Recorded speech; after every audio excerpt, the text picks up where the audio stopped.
কলিয়াবৰত এইবাৰ সাপক লৈ আতংকৰ সৃষ্টি এডাল দুডাল নহয় এঘৰ মানুহৰ ঘৰত উদ্ধাৰ 30 ডালৰো অধিক সাপ অসংখ্য সাপ দেখি আতংকিত গৃহস্থ বাথৰুমৰ ভিতৰত ক'ৰ পৰা আহিল অসংখ্য সাপ এখোপা সাপৰ পোৱালি চাবলৈ ভিৰ বাঢ়িছে উৎসুক ৰাইজৰ ঘটনাৰ স্থান কুঁৱৰীটোল চাৰিআলি কলিয়াবৰৰ এঘৰত বাথৰুমৰ ভিতৰত ওলাইছে 30 ডালতকৈ অধিক সাপৰ পোৱালি সাপ ওলোৱাক কেন্দ্ৰ কৰি ভয়ত চাহপাত নোখোৱাকৈ আছে গৃহস্থ অৱশেষত সাপৰ পোৱালি উদ্ধাৰ কৰিবলৈ আহিল সৰ্পমানৱ খ্যাত সঞ্জীৱ ডেকা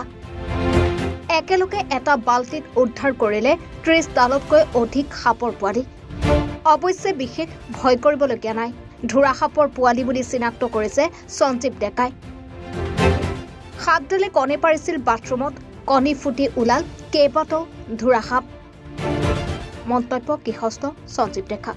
হয়তো আমাৰ জয়ন্তীপুৰ চাৰিআলি বুলি কয় মছজিদৰ কিনাৰ ঘৰটোত তাত আমাৰ যিটো নতুন বাথৰুম এটা ব্যৱস্থা কৰিছিলে বাথৰুমৰ ভিতৰত আমাৰ যিটো চিক্ৰেট কিলবেক নন ভেনামাছ স্নেক হয় যিটো আমাৰ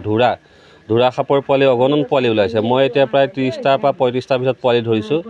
আৰু সম্ভাৱনা আৰু হয়তো খান্দিলে ওলাব আৰু যিহেতু এইটো গৃহস্থৰ বাউণ্ডেৰীৰ ভিতৰত কণী পাৰিছিলে সেইকাৰণে মই পোৱালিকেইটা ৰেস্কিউ কৰিছোঁ ৰেস্কিউ কৰি পেলাই সেহেঁত য'ত নিজৰ জীৱন যাপন সকলোৱে চলাই নিব পাৰে নিজৰ পৰিয়াল বঢ়াব পাৰে তেনেকুৱা আমাৰ দলনি আছে দলনিত নি পুনৰ সংস্থাপনৰ কাৰণে তাক এৰি দিয়া হ'ব যিহেতু পানীৰ সাপ আৰু এইটো পানীতে এৰিব লাগিব কলিয়াবৰৰ পৰা নেকিবুৰ ৰহমানৰ ৰিপৰ্ট এনি ভাৰত 24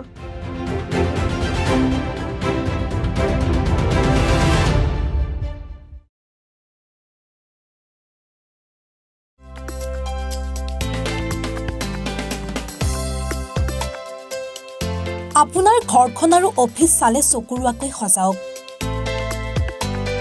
আজি আহক সকলো ধৰণৰ অত্যাধুনিক ফাৰ্নিচাৰৰ বাবে সিটি ফাৰ্নিচাৰ 6 মাইল গুৱাহাটী